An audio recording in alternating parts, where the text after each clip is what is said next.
you. Well, welcome everyone to the SWFT July board. Delighted to see so many of the public and members of the Council of Governors with us today. Just a few things before we get going. We have to thank one of our colleagues, Naji, who has just finished 48 years working with the Trust.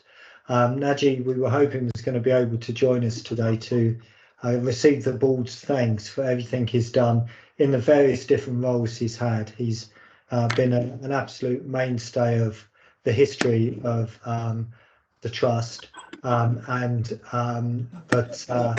unfortunately Naji's gone away.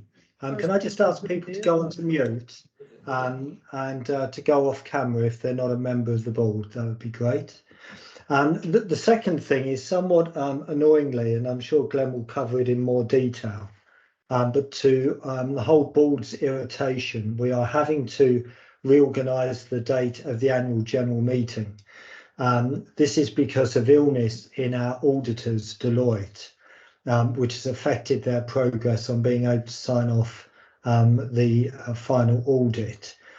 So we are having to reschedule the AGM to the 15th of September between 10 and 12:30.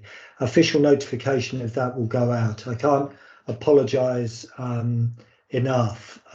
It is extremely annoying to have to cancel after we had to reschedule last year as well, the AGM, but unfortunately it is totally beyond our control. Glenn, is there anything you want to add to that? Yeah, just to explain to members of the public that because our annual report and accounts have to be laid before Parliament, they have to get to Parliament before the summer recess in order to be checked, and because of the sickness that the chairman just described, we missed that window, so that's why it means September rather than it just being a few weeks, unfortunately. Okay, thank you, Glenn. So we have certain apologies. First of all, Fiona Burton, and we wish Fiona a speedy recovery. But great to have Ellie again standing in for Fiona at the meeting. Thank you, Ellie. Equally, Charles is off recuperating at the moment. So Scott has stood in for Charles on this occasion. Scott, thank you very much. We also have apologies from Sarah Collette, who's taking a well-deserved holiday and will no doubt go apoplectic on her return regarding the moving of the AGM.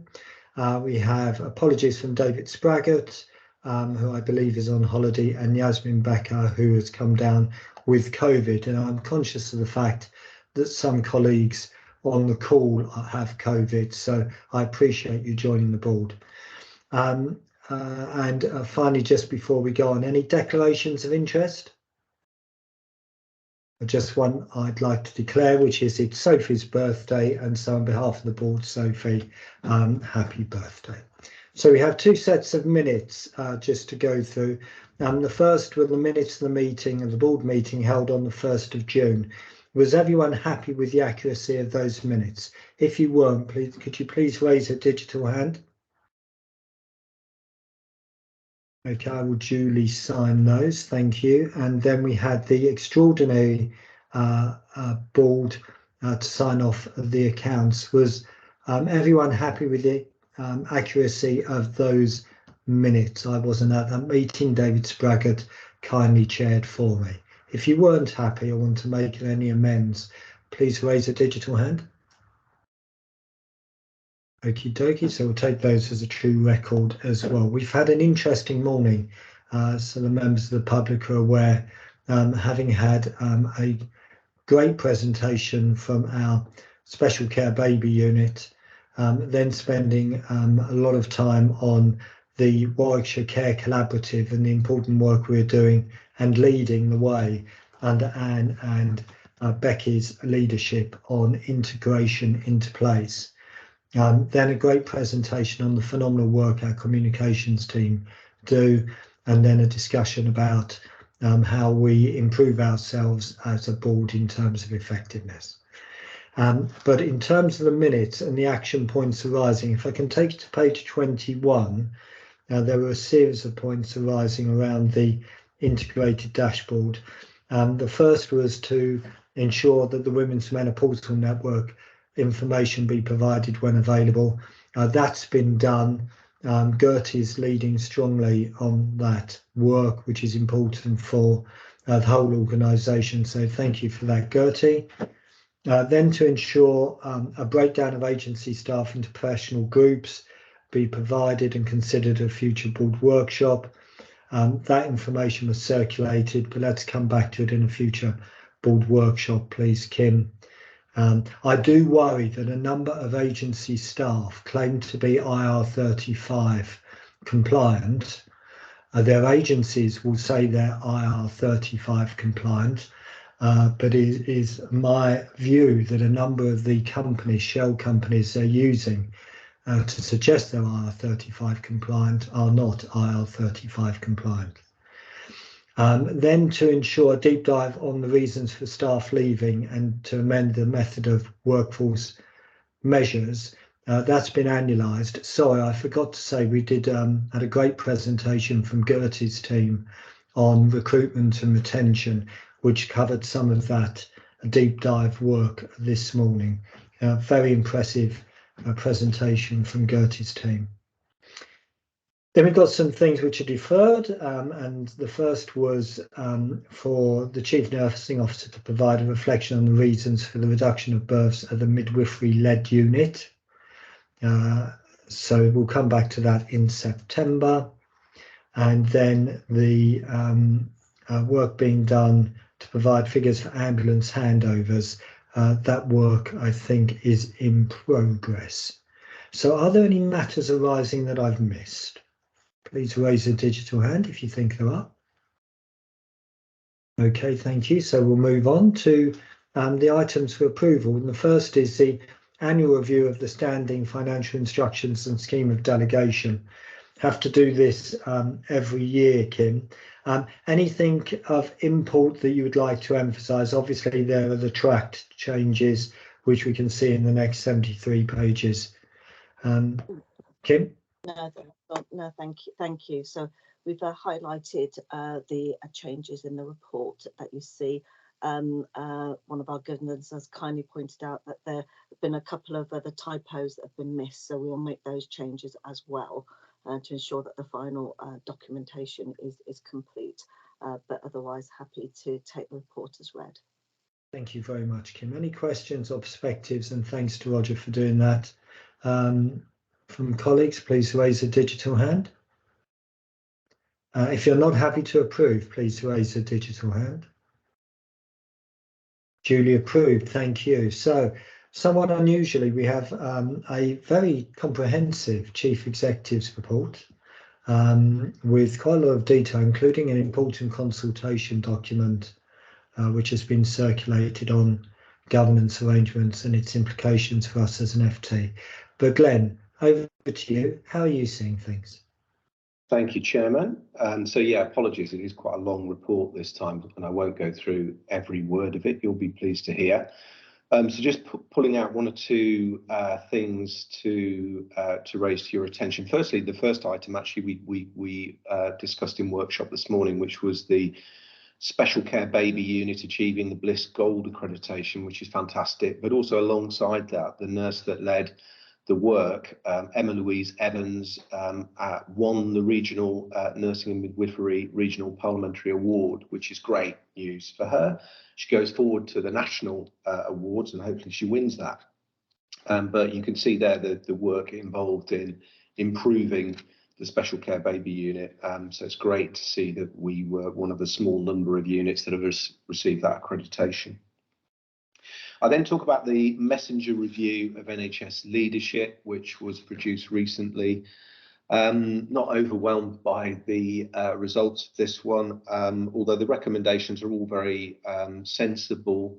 What I would have liked to have seen a little bit more recognition of the context in which NHS leadership operates and the very low management costs actually that we operate with, both compared to other sectors and other healthcare systems. But we will do our part in implementing these recommendations as they come down from the NHS England team. Then a report which I think is a lot better, which is the fuller stock data of primary care. Also pleased to mention that Claire Fuller will be coming to our board workshop next month when we meet the 3 boards to talk a little bit more about the recommendations in this report. And it's a really important report that looks at how primary care will operate in the new integrated care system arrangements, which became live on Friday of last week. We had the very first meeting on the 1st of July of the Integrated Care Board for Coventry and Warwickshire. And what you can see here in the report are a number of recommendations about how we need to ensure that primary care work at all levels in integrated care systems, particularly how we use primary care networks as the building blocks of population health management. The recommendations are summarised there. There's a number of them that are more relevant for us working in local systems. Some are NHS England recommendations, but numbers 1, 3, 4, 5, 6, 9 and 10 are all things that we need to do something with.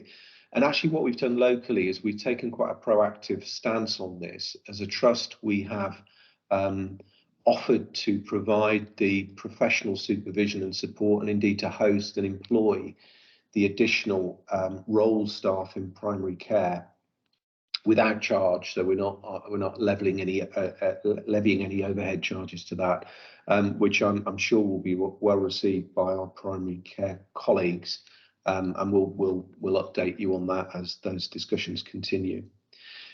So then there are a number of consultations, and they are quite important consultations. I won't go through all the detail. It's there for colleagues to have a look at. Some of these things are probably more important for non-foundation trusts, because for the first time, the provider code of governance, which we've been adhering to ever since we became an FT, is being applied to non-foundation trusts. So they move to a code-based governance process, and it's not dissimilar to the arrangements that we've had previously, but it introduces some of the new concepts of system working. There's 3 things that it adds to it from our perspective. Firstly, that we should be assessing our contribution to the objectives of the integrated care partnership.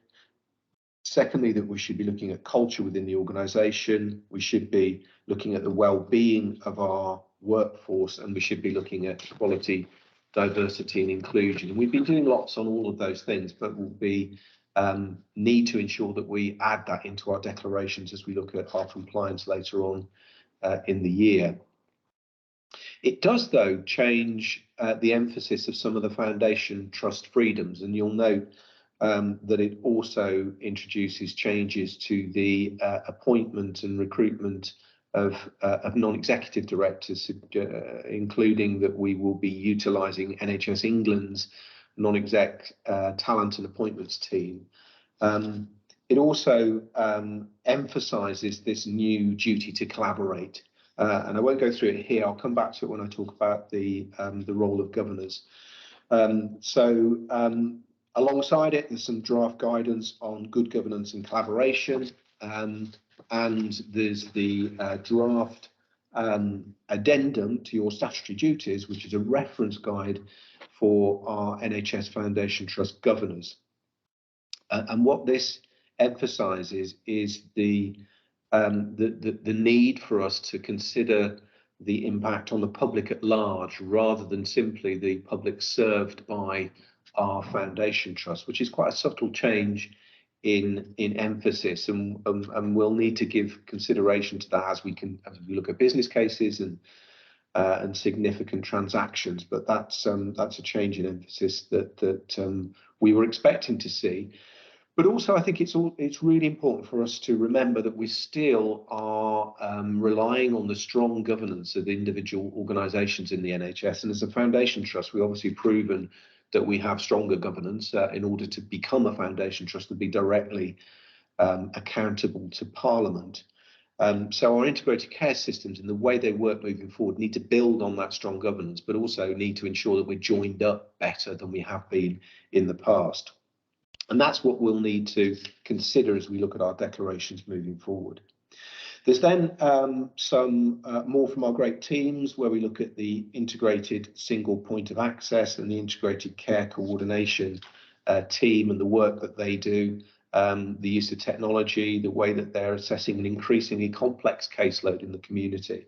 And then added to that, there's some statistics around the 13,000 calls per month and how their response times have improved, and how we are managing the interaction with our technology, including Dockerbo, and looking at the way we respond to alerts from that particular technology. That's all I wanted to highlight, Chairman. Sorry it's taken a little bit longer than normal, but there's quite a lot in there this month. But it's important stuff. Thank you, Glenn. And so questions and perspectives to Glenn? Rosemary. Glenn, on the subject of foundation trusts, can we request that you keep it very much at national level as you're discussing our concerns about the reduction in our freedoms and the impact that will have longer term on organisations such as ourselves? Yeah, absolutely. We had a really good Chief Executive Roundtable session a week or so ago, which will be published in the Health Service Journal soon, which where a number of us talked about the positivity actually of having freedom to respond promptly to patient need.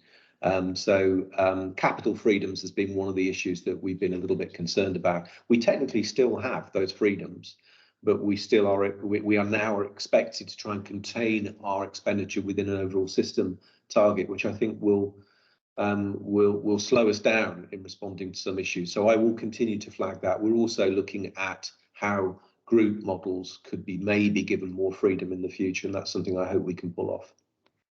I think your point's well made, Rosemary. It does worry me that at the moment what's happening is that the good foundation trusts are being dragged back to the average, rather than there being a levelling up of the average to what the performance of the good foundation trusts are. And the capital freedoms one in particular, and the move away from PBR, has undoubtedly affected our capital plans on things like the elective hub, as we've talked about as a board in other places. For governors, at one level, the changes are tidying up of certain things, but at another level, they're more substantial. The change to the way non-executives are recruited, having to have direct NHSE involvement is one, and the change of definition of a significant transaction and the responsibilities around that is another. But I will be having conversations with governor colleagues as all of this develops. Any other questions to Glenn?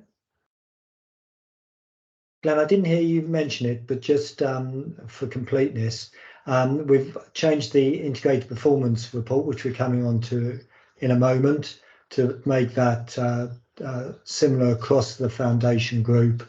And next month's board, we're having our first 3 board meeting, where all of the 3 boards are meeting for a proper performance review.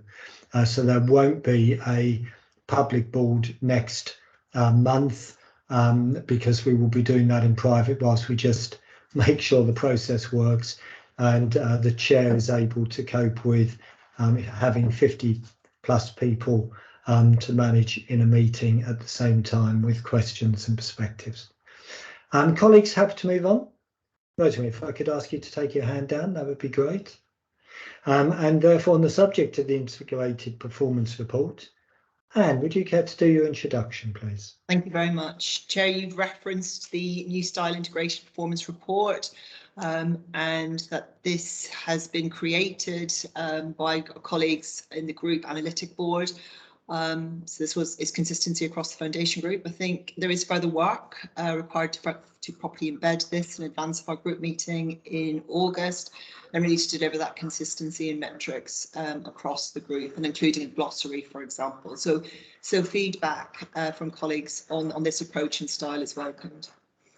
key points to identify from our executive colleagues' reports is really the falls prevention campaign that's taking place this month, and the opportunity that this presents to reflect and learn from incidents and disseminate the principles of falls prevention.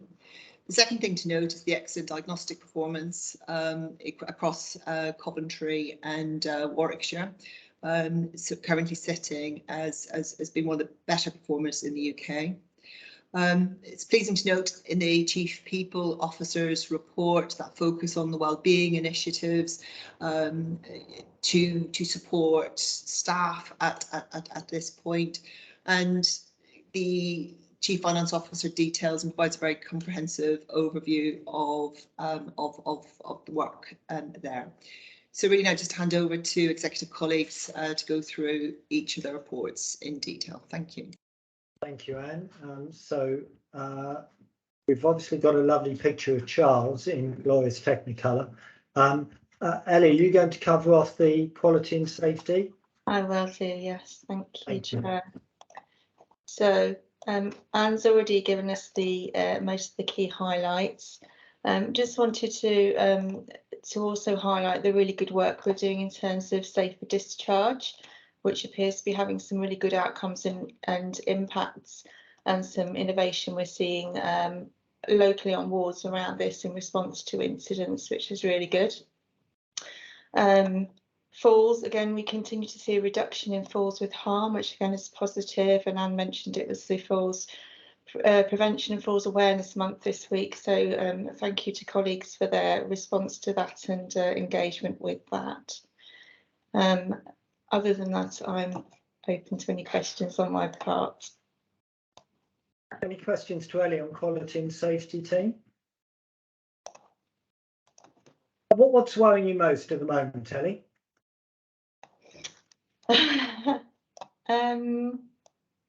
I suppose staffing is always in the front of my mind, and I know we're keeping it safe, but I'm also aware my colleagues are working very hard on a daily basis to keep it safe.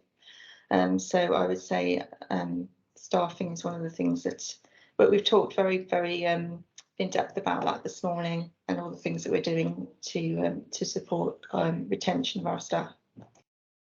Thank you, Ellie. Glenn?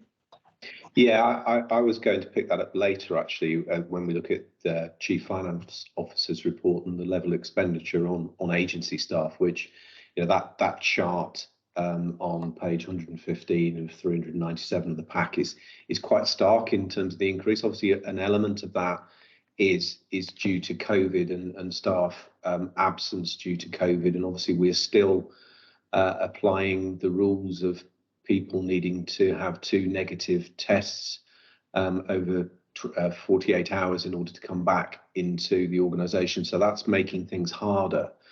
But also there's a recruitment and retention challenge, and we did spend a lot of time on that this morning. I was really pleased to see some of the innovation and focus of the HR teams, but also of line managers to make sure that we turn this around to get back to the position where we've traditionally had very low levels of agency spend, and as Ellie says, this is more of a quality issue than a finance issue, but it's not a great thing on both of those axes. So it's important that we do some more things to improve it. Absolutely, Glenn, and real focus, I know, in F&P in that. On the mortality report, Scott, do you want to take that as read and just invite questions? Yeah, I think so, Russ. I think the main indicator is well within limits, so I don't think there's any major issues there, but I can take any questions. Thank you, Scott. Any questions for Scott on the mortality report?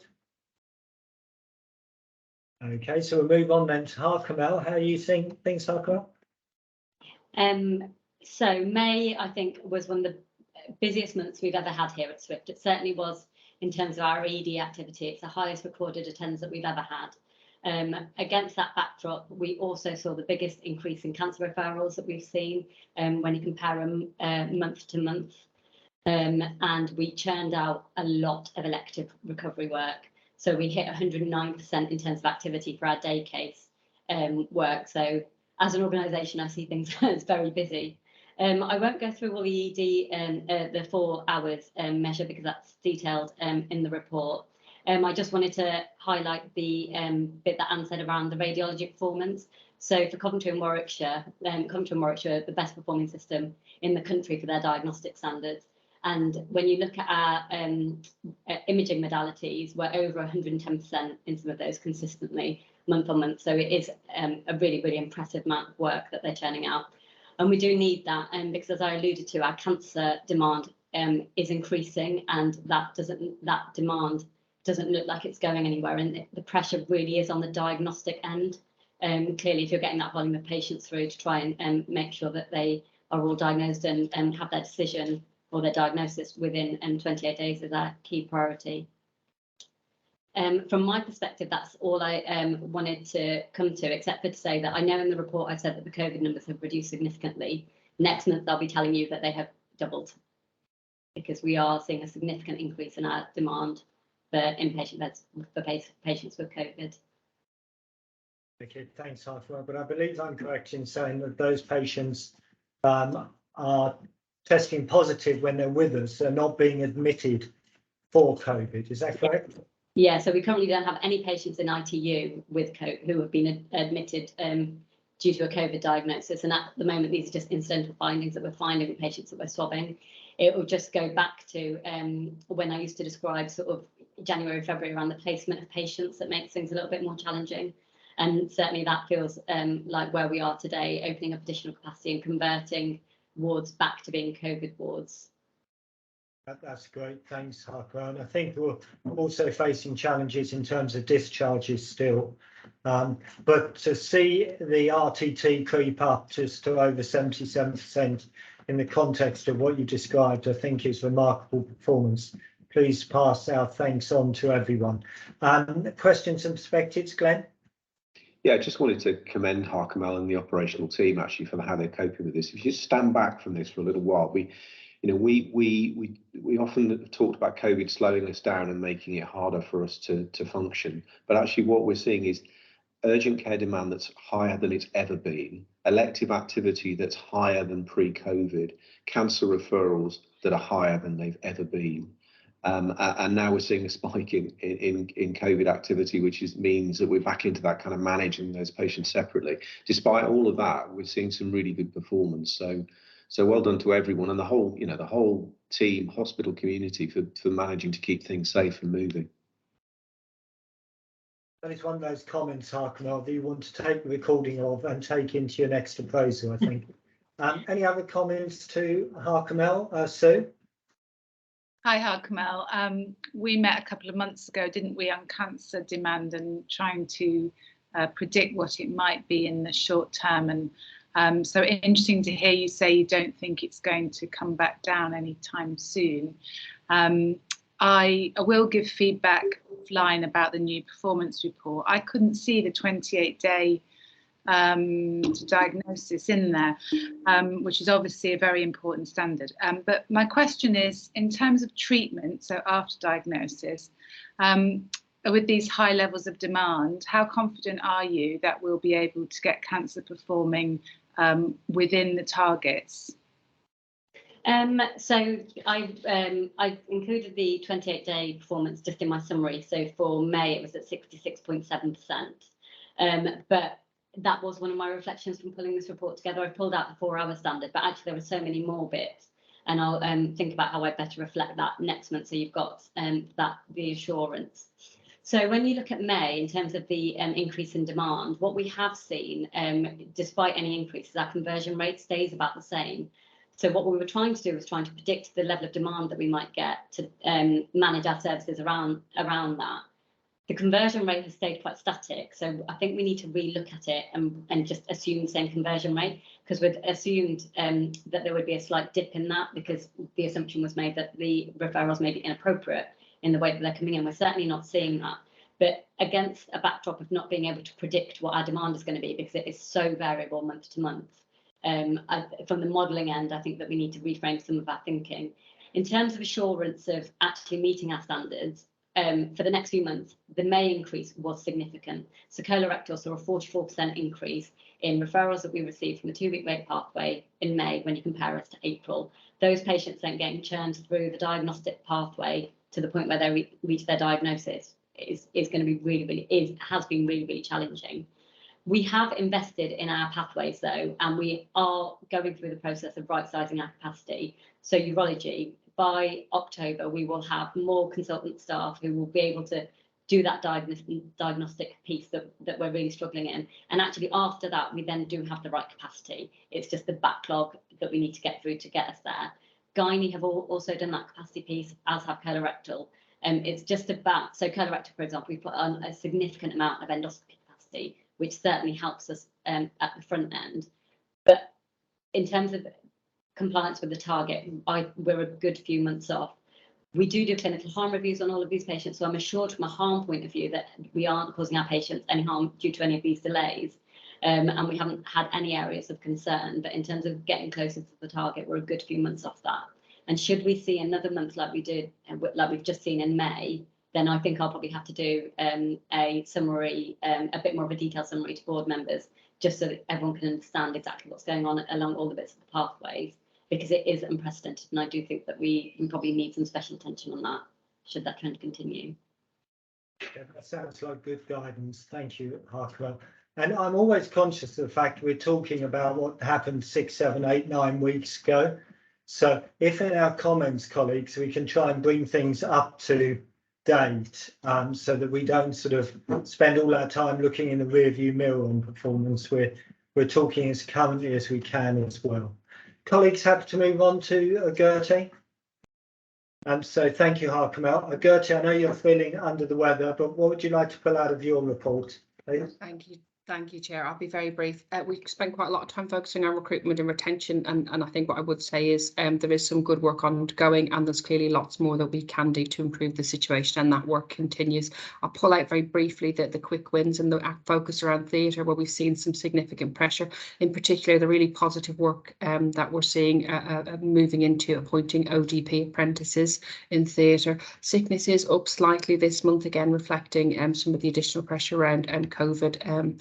And the support for wellbeing, as Anne has already mentioned, continues at pace, and we're expanding that as we go through. The final bit I'll mention is whilst appraisal is not at our target, it is improving and it is continuing to be monitored, and we have some very helpful, positive discussions with the divisions through FPE. But I'm happy to take any questions.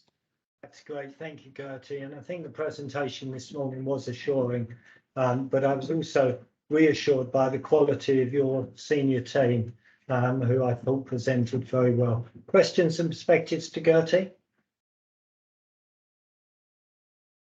Looks as though you're getting away with it this time, Gertie, but lovely to see that background and the emphasis and the pledge we've made on menopause.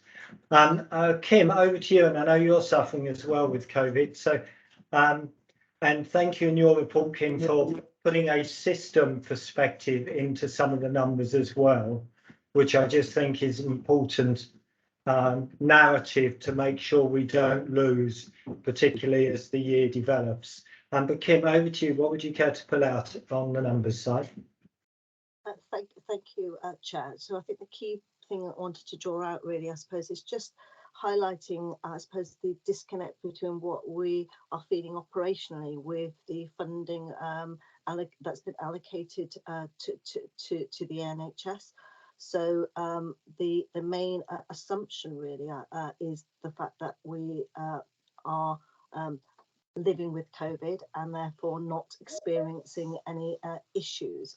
As you can tell from Harkamel's report earlier, that is not the situation that we're living with at the moment, and that's clearly impacting on our ability to manage within the financial envelope that was set for us. So we plan to deliver a break-even position for this year on the basis that there's a significant amount of funding of COVID that we didn't receive this year. We were also working on the premise that we would be able to deliver on our cost and productivity improvement plans. That hasn't been the case. So the main drivers for our deficit financial position is around the high agency spend and the fact that we have been unable really to move forward in identifying the CIPs that we and efficiencies that we needed for this year. The focus has been within our finance and performance executives at meetings is looking more around, you know, the recurrency and what we need to do to support the organisation in understand how we can actually improve recruitment to reduce the agency, as we've talked about. We're reinstating a couple of the temporary workforce groups as well to give a bit more added focus around the controls and support for the divisions as well. We've also set in place a number of different work streams to support the organisation with thinking forward around efficiencies that we need to be delivering on for future years. But otherwise, I'm happy to take questions. Thank you, Kim. Questions and perspectives. First of all, Glenn. Yeah, just to talk about the elective recovery fund calculation a little bit. Firstly, as we've already said, we're doing well against this indicator. We're actually the third best acute provider in the Midlands on that, despite actually having a high baseline, because this is all comparing ourselves to 2019-20. But for whatever reason, that the complex mathematics behind it is not delivering a suitable incentive financially. So I have discussed this with the national team, and I know they're reflecting on that. So I would hope that we can get to a position where organisations that are pulling out all the stops and doing the work, actually that there is a suitable amount of funding to offset the additional costs that we're incurring. Thanks, Glenn. Key point. And Rosemary? Yes, Kim, I just wanted to clarify, because my understanding was that we will be receiving additional monies for inflation this year. And I'm assuming that isn't yet built into the break-even plan that you're referring to. So what I'm thinking about the actual deficit that we reported at month 2, will that improve once the figures come, once the monies come in? Unfortunately not. So the premise of receiving the additional inflationary funding is that we have been asked to actually improve the plan that we submitted. So we will effectively just resubmitted a plan to deliver a £3 million surplus position. So we've been asked to report on that for month 3, which is why I was trying to make sure that the deficit of reporting is against the break-even plan, and then next month we will report against a 3 million surplus plan. So it's looking Okay, thank further you, adrift, shall we say? Yeah. Okay. And just one quick question for me, as we're running a little tight on time. So thank you, like I said, for the systems overview. Just to make sure my numbers are correct, Kim, and correct me if I'm incorrect, that we're now expecting, after that inflationary adjustment that Rosemary referred to, our plan is for a 3 million surplus. I think George Elliott is planning for break even. What's UHCW's plan for? I think this is, sorry, I'm just going to try and find my notes of the figure. I think off the top of my head, I think it's like 14 million deficit, I think. 40. No, 14, 14. And then the system overall, so few organisations deliver a surplus and UHCW a deficit, and overall it's a break even. I can give you the figures separately, Russell. Okay, that would be great. Thank you very much, Kim. Colleagues, happy to move on. So we'll move on then to the monthly safe staffing report. Ellie, what would you like to pull out of this? Well, as you say, it's quite good to bring things up to date, isn't it? Because this is about May. So just a few things. The community children's nurse team has been quite successfully recruiting, and so the risk that they've referred to in the report has been downgraded and is likely to be closed in the next couple of months. So that's really good news.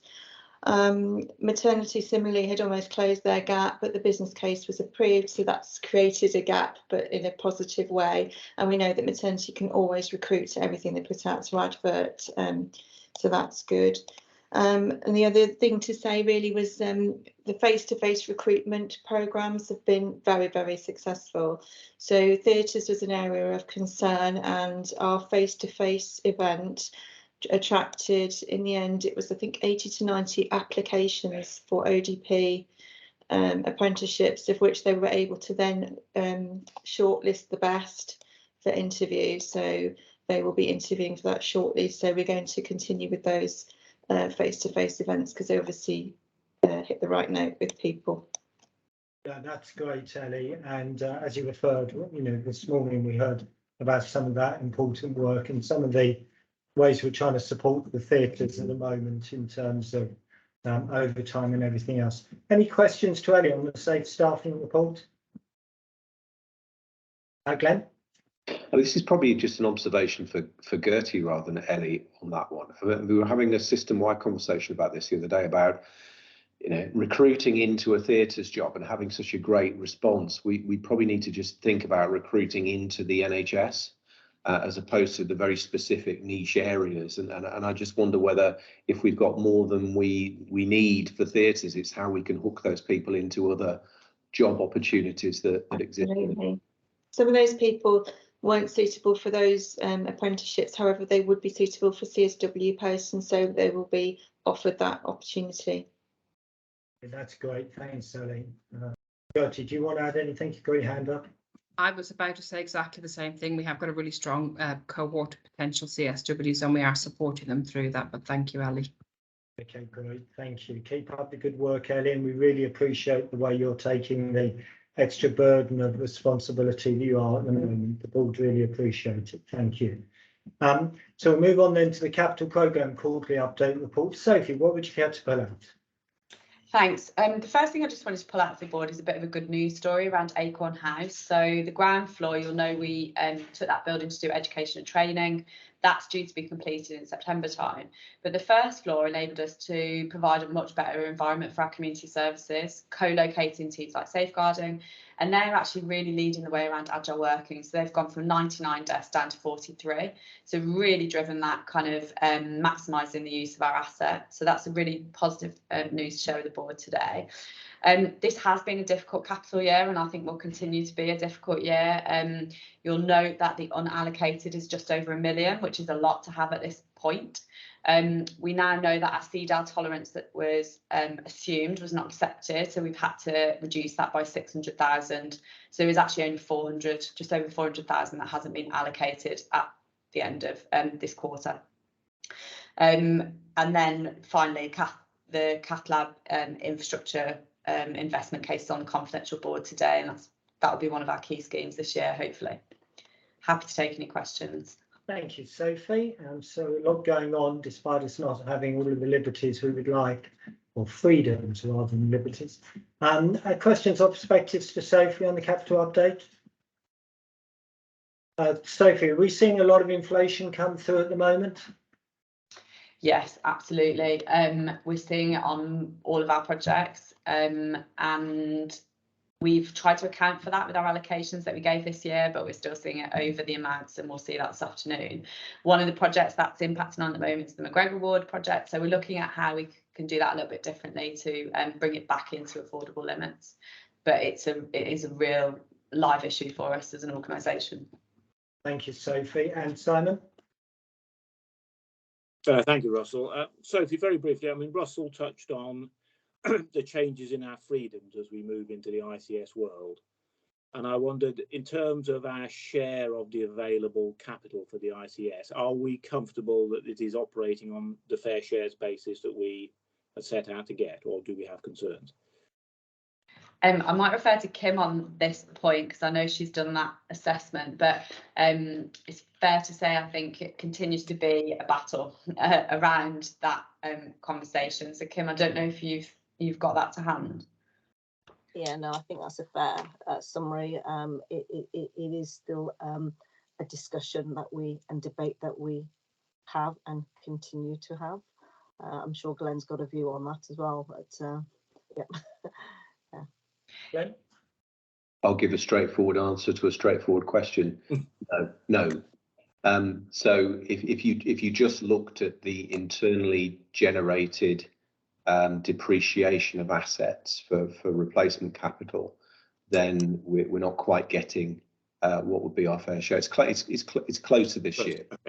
It's not quite our fair share. But what we would expect, therefore, is in future years we see the upside of that we could potentially use more, because this should help us to smooth the spend of capital across the system. But it's certainly at the moment it's not the amount of money we're setting aside for depreciation. Okay, but there's a recognition that fair shares is the right way forward. This is yeah, fair shares is the basis of the discussion when it starts. I wouldn't say there's a shared recognition, shared allocations is a fair way to do it, but anyway, but we do need to keep an eye on that. Okay, thank you, Sophie. We therefore move on to Adam with the Digital Health Board quarterly update. Lots of really good stuff going on, Adam. What would you care to pull out of your report? I think just two items I'd like to update on that have slightly changed since the report was written. The first is the EPR. We heard from NHS England last week that they have reviewed our EPR outline business case and are happy for us to skip the formal approval of that case and move straight to the FBC. So we are going at speed on the FBC. There's a few items left to complete this month. But that will be received by the boards at SWFT and George Eliot by September, if not in August. So that's really great news for us, and I think reflects the hard work that's gone into that. The other thing I would just update on in the report is the integrated care record. So as you're aware, SWFT have been managing this project on behalf of Coventry and Warwickshire. There were and there have been some challenges, particularly around getting GP data into the integrated care record, but we happily have now at least an interim solution to that. I think the really good news is that SWFT will be going live with the integrated care record to view, so our staff will be able to view the shared care record from the 20th of July. So that's a really good step forward for the organisation. That's great news, Adam. And in terms of patient care, a really important development. Questions and perspectives to Adam? And more generally, Adam, it's great the work with MySense and Dockeroo that's going on in other bits of your empire, so to speak. Rosemary? Yeah, Adam, I heard on the news the other day that the NHS was talking about this essentially. Turning the NHS app, which has GP access, into something bigger for hospital access as well. I guess it's early days, but how is that going to interplay with our patient portal? So the great news on that, Rosemary, is that our patient portal providers, ST, are part of that programme. So from later this year, our patients will be able to access our patient portal through the NHS app. Good. Again, that's a great development. Well done, Adam. Okay, we'll look forward to seeing the developments on all of that work, Adam. Keep up the great stuff that you're doing. Colleagues, happy to move on? If I can ask chairs of the subcommittees to be brief in their summaries so we can maybe pick up a little bit of time. And the first is the Audit Committee for the 1st of June and the 15th of June. Rosemary. Okay, just bringing out a few summary points from both meetings. Internal auditors carried out a review of what they call Pathway to Delivery Zero. So this is our COVID, but our carbon reduction plans. They gave us a score of 1 out of 1 to 3, which means that we're very much still in the early phases. We have a plan in place, but enhancements are necessary. I think it reflects that where we see ourselves, that we still have some way to embed the whole of the carbon neutral plans into the organisation. point of concern, the Scanning Bureau, an audit showed that they were not ready to meet the British Standards Institute compliance standards. There'll be an external audit from BSI due next year, so there's some work needed to be done to implement their recommendations from the previous review and also to comply with new standards. Data security protection toolkit. Good news there that the internal audit carried out a review of compliance that was done midway through the year, but we were assured at our last audit committee that the trust would be able to sign off as standards met as at 30th of June just gone. So that's all been signed off and submitted. And then when we move on to the report and accounts, obviously it was really disappointing that due to staff sickness from the auditors that they were unable to sign off the accounts at our last meeting. They expected to be able to complete before the deadline, but that has not been the case. However, they did assure us that there were no significant issues identified, and also that the value for money review was satisfactory. So that's all I want to report. However, I would recommend people to read the benchmarking report that is appended at the end of my papers. I think what's interesting, so this is a benchmarking which compares us against all the trusts that Deloitte audit. And so they do this exercise every review of looking at our financials. And usually, in the last few years, we've always been in the top quartile. This year, we are in the bottom quartile for most of the financial figures. And I think that just reflects how COVID has treated us in a different way to the way some other trusts who were some way behind us have benefited from COVID. And I just think we need to bear that in mind over the coming months and years as to lessons learned and being able to get back on track again. That's all I had. Any questions? Thank you, Rosemary. When the funny money's not there, the cream floats to the top. When the funny money is there, everyone looks pretty similar. Questions and perspectives to Rosemary?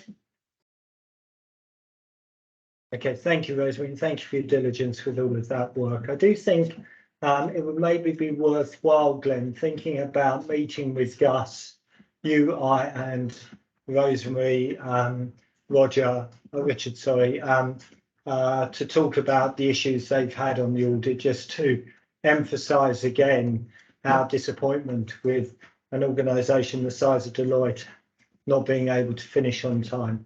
Glenn? Yeah, as you're aware, we have a similar problem with the Y Valley audit, so there might be a kind of group level conversation to be had. Yeah, no, absolutely. Okay, team, moving on then. I'll take the Clinical Governance Committee report in David's absence as read for the 8th of June. Any questions on that? Okay, thank you. And then the Foundation Group Strategy Committee report the 31st of May. Simon, anything you particularly like to pull out? No, the report covers the meeting and self-assessment, and I'll take them both, Russell, as read. Yeah. Thanks, Simon. An awful lot of work going on in terms of productivity analysis across the group, because that's what we need to be driving hard in the acute setting. Questions and perspectives to Simon? Okay, thank you, Simon. So we'll move on then to risk management and the BAF and the risk quarterly report. Thank you, Chair. This report's here for information. It does three things. It sets out the end of year board assurance framework for 21-22.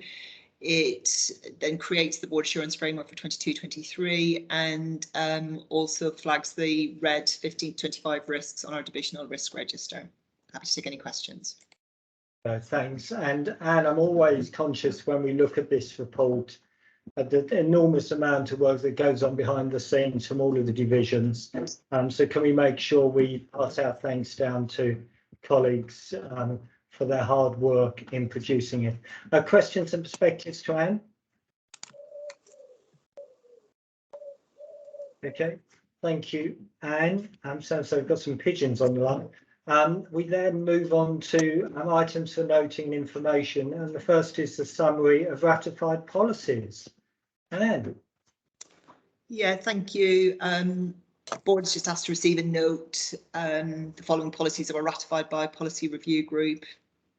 Two policies, the Information Security Policy and the Internet Usage Policy. Thank you. Any questions for colleagues on those? Then we've just got some annual reports to note, I think. The first is the Health and Safety Annual Report. Harkamal, anything you'd like to pull out on this? No, for all three of mine, you've got my executive summary, so there's nothing else I want to add. Okay, again, can you pass on our thanks, Harkamal, because even though the board obviously read this, we are conscious of the enormous amount of work that goes on. Any questions on the Health and Safety Annual Report? Another good year of work. Okay, everyone happy to note? And then we've got the Security Annual Report. Harkamal, anything on this you want to pull out? No, I don't. It's just there for noting. Oh, actually, there is one thing. It was just to say that there has been an increase in incidents of violence, abuse and harassment, and a lot of work has gone into encouraging our staff to report and supporting them to do so. So whilst that number might look quite stark, it is because we have been trying to make sure that we know everything that's going on, which is a positive thing, I think. Any questions to Harkamal on the Security Annual Report? Just from my education, sorry, after you, Rosemary. Just from my education, Harkamal, I've run acquired brain injury units in the past where we've had very violent patients, and the staff were trained on effectively lockdown techniques for when the patients were being very violent. Are our security team trained and have, if you like, delegated authority to use lockdown techniques, or are they told just to back away and phone the police? So they are trained. Ellie might be able to give more information, but they are trained. They just very rarely need to use it. And we try very much to de-escalate and use our language.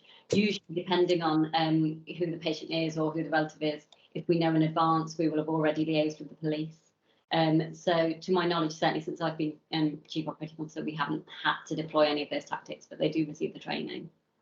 Okay, thank you, Harkamal. Ellie, is there anything you wanted to add to that question? Yeah, just to say they do have enhanced training and MAPA training and to control, but obviously it's a last resort. Obviously, you know, for me, the primary concern is the safety of our staff who don't come to work to suffer abuse and violence. And Rosemary, your hand is still up. Did you want to say something? Yes, a small point, but one for clarification. The security incidents by location. I'm surprised to see Stratford Hospital being so high compared to anywhere else. It's on page 296 of 397 of my board papers. You may not be able to answer it now, but it just seemed odd, and I just wondered sort of what those security issues relate to. Do we come back? Do you want to come back on that, Harkamal? As you know, Yeah, I'll take that one away if that's okay. Okay, that's fine. Thank you. Okie dokie. And then finally, the security standards report. Anything you want to pull out on this, Harkamal? No, they're just there for noting. So you'll know that we don't have any standards that we're not compliant with. A few that we're partially compliant with, but all of them have action plans and are in the programme of work. Okay, that's great. Thank you, Harkamal. And any questions on that type of issue? I'd just like to put on thanks our record, and if we can pass it down to our security colleagues, because it's not an easy job. Most of the time it's quite a passive job, but then they are faced on occasion with situations of aggression and abuse. So if you can thank them on behalf of the board for their hard work, that would be good. Colleagues, happy to move on to board committee minutes.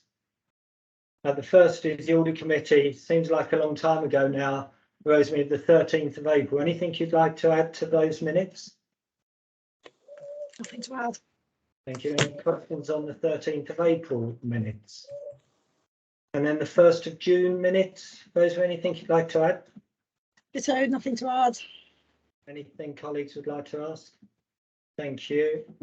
And then we've got the Clinical Governance Committee minutes of the 13th of April. Anything colleagues would like, or yeah, Ramji, you'd like to pull out? Nothing at all, Chair. Thank you. And any questions to Ramjit on those minutes? Okie dokie. So I think on to any other business, team. Any other business, please raise a digital hand. You see, in the past, what would have happened is on a day like today, Sophie would have bought cake for everyone and the whole board would have benefited from birthday cake, and members of the public would have benefited from a physical board meeting. So we can just imagine the carrot cake or whatever type of cake Sophie would have bought us on her birthday. Any questions from governors or members of the public? Can you please raise a digital hand?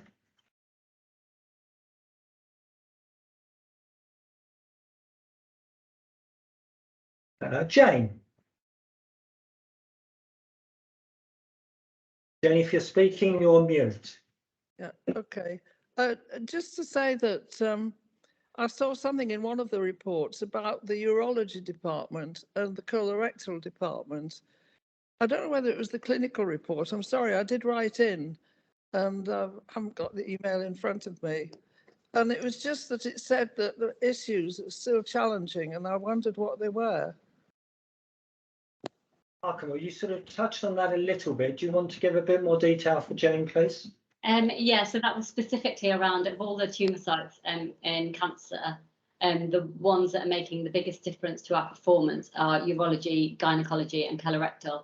And that's purely just because of, from a numbers point of view, you know, they'll obviously affect the baseline more. So I did talk a bit about what's facing each of the tumour sites. So urology, I would say that the biggest issue is the delay to diagnostics, but we have got a bit of a plan to try and close that gap. But urology does make up 60% of the patients that are waiting over 104 days, so it's our most challenging tumour site. Gynecology is improving, but we're really focusing, the key gains there will be on getting to the 28 days for that tumour site, and they're currently looking at their pathways to see what they can do to try and take some more days out. And colorectal, we have started to see improvements in the 28-day fast diagnosis, which is the key to, I think, to meeting all of the standards. But I talked about some of those unprecedented demands, spikes in demand that we saw. We have put on more endoscopy capacity. We are trying to increase our workforce further to try and meet the demand, but that's the issue with colorectal. The other bit with colorectal is to try and start the pathway from the GP end to try and make sure that these patients receive their diagnostic as far as possible before they come to us. So hopefully we can diagnose them quicker. So it's mainly staff shortages behind the problems? No, it's, I would say it's staff shortages. Well, not staff shortages. It's staff shortage against the backdrop of an unprecedented demand. So. Okay.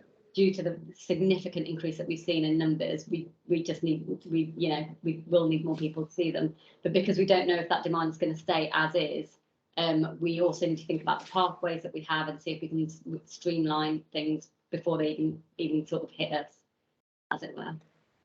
Yeah. Okay, thank you. I think I'm correct in saying, Hartwell, the sort of level of increase in demand on services like the urology are 20+% up on pre-COVID, and I assume when we talk about urology, the main issue is prostate diagnosis. It is, yeah. Okay, thank you. But like you said in your report, lots of recruitment going on at the moment, and in October things should start to ease a little, but it is against that headwind of very significant increases in demand. Sorry, just to follow that up, would a robot machine make a difference? No, not necessarily with the, well, it depends with which bit. So with the around meeting the targets and trying to meet the demand, the issue is on the diagnostic end. The number of patients despite referrals, so the proportion of patients that we get through that then convert to cancer would seem the same. The robot offers the opportunity for varied treatment, but with the bits of the pathway that we're struggling with, a robot wouldn't necessarily help us. Thank you. As part of our work on the elective hub, Jane, we're looking at robot options, but we need the elective hub capital to be found first of all. I do want to move us on, but Glenn, is it a quick one? Yeah, just wanted to clarify that robots require operators, and so they're not on their own in theatres, and they add precision to operations rather than necessarily speeding up productivity. Thank you. When I had my prostrate issue, I strongly recommended not to go near a robot. Roger? Thank you. With the rising cases of COVID in the community, and we're well over 300,000 new cases a day at the moment, will the Trust be returning to a full mask wearing regime both for visitors and staff, or is infection control being handled in a different way? Great question, Roger. Really live issue. Glenn? So we continue to monitor the situation, Roger. We are still wearing masks in clinical areas. We've removed mandatory mask wearing in non-clinical areas, but staff are still able to wear masks if they wish.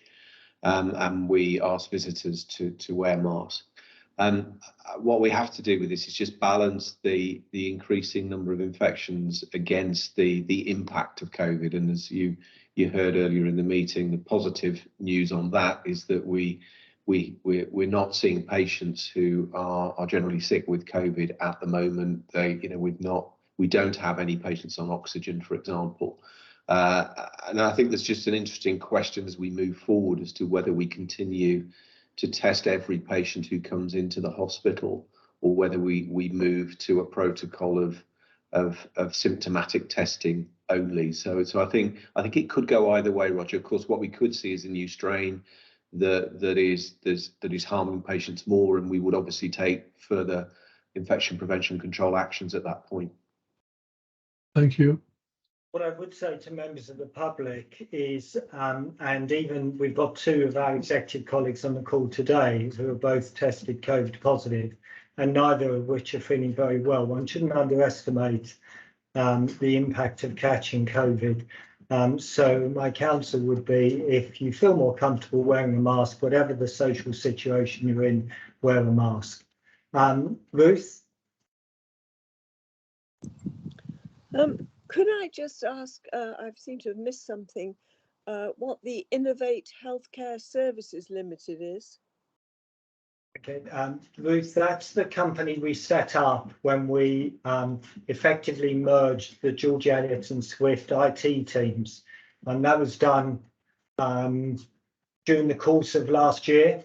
So it's just the name we've given to the company that we set up when we merged the two IT teams to increase efficiency and the level of innovation.